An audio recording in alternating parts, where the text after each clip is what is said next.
Hello guys, आपका मेरे channel smart study में स्वागत है। आज हम शिक्षा निदेशालय की तरफ से दी जाने वाली कार्यपत्रक नंबर 26 करेंगे, जो कि क्लास 7 की है और विषय है विज्ञान। ये वर्कशीट 26 अक्टूबर 2021 की है। तो आइए शुरू करते हैं आज की वर्कशीट, प्राणियों में पोषण। इस पार्ट में हमने सीखा, अभी तक अब हम रिवीजन कर रहे हैं कि इस चैप्टर में अभी तक हमने क्या क्या सीखा है। जंतु पोषण में पोषण आवश्यकताएं, भोजन अंतर्ग्रहण की विधियां एवं शरीर में इनका उपयोग सम्मिलित है।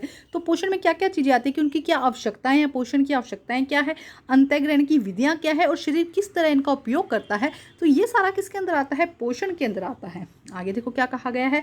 आहार नाल स्रावी ग्रंथियां संयुक्त रूप से मानव के पाचन तंत्र का निर्माण करती है। तो एक तो आहार नाल और जो स्रावी ग्रंथियां हैं वो मिलकर क्या करते हैं? पाचन तंत्र का निर्माण करते हैं। इसमें मुखगुहिका, ग्रसिका, अमाशय, शुद्रांत, वृद्धांत जो मलाशय में समाप्त होती है। आहार नाल कहाँ से शुरू होती है? मुखगुहिका, ग्रसिका, अमाशय, शुद्रांत और वृद्धांत, और लास्ट में कहाँ? मलाशय में समाप्त होती है, तथा गुदा भी सम्मिलित है इसमें। और पाचक रस स्रावित करने वाली मुख्य ग्रंथियां लार ग्रंथि, यकृत और अग्नाशय। तो 3 ग्रंथियां हैं, लार ग्रंथि, यकृत और अग्नाशय। अमाशय की भित्ति और शुद्धांत की भित्ति भी पाचक रस स्रावित करती है। तो जो अमाशय की भित्ति है और शुद्धांत की जो भित्ति है वो भी क्या करती है? पाचक रस का स्रावन करती है।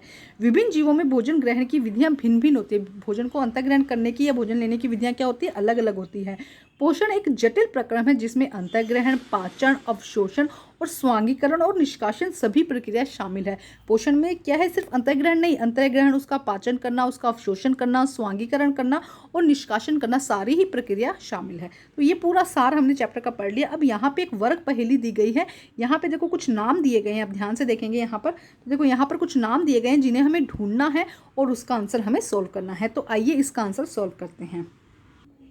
तो आइए करते हैं इसको सॉल्व। देखो सबसे पहले दिया गया है ग्रसिका। तो यहाँ पे आप ध्यान से देखेंगे, ये रहा ग्रसिका। उसके बाद दिया गया है अमाशय।